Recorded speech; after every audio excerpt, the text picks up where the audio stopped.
Es jums saku, dziediet. Dziediet, kad jums ir labi.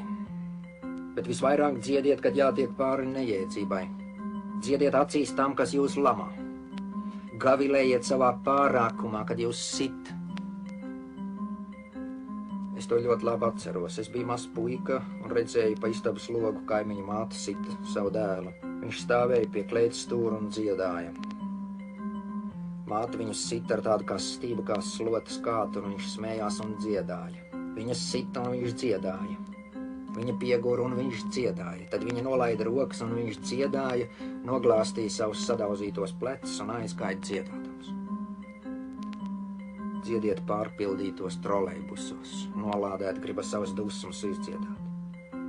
Un ja jums jāmaksā par dziedāšanu, tad samaksājiet. Dziediet, kad jūs dzerat. Aiz skumjām, aiz garlaicības jūs dzerat. Jūs varat pustopi izdzert, bet vai jūs varat pustopi izdziedāt? Dziediet pie kapa.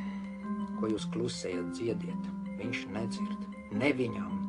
Dziediet ne viņam aizejot, bet jums paliekot. Ne par skujām kapā, bet par to lapu galotnē. Sev dzīvie jums dziesma ir vajadzīga ne viņam. Kad jūs naktī pamostaties, lakstīgals dzied.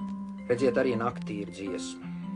Vai jūs dziedat tikai no rītiem tās saulainās, bet dusmu dziesmas un izmisumu dziesmas un uzbrukumu dziesmas? Jā, kur ir jūsu uzbrukuma dziesmas? Vai jūs jau esat uzvarējuši, ka dziedat tikai no rītiem? Vai uzvarēt, ka nedziedat nemaz?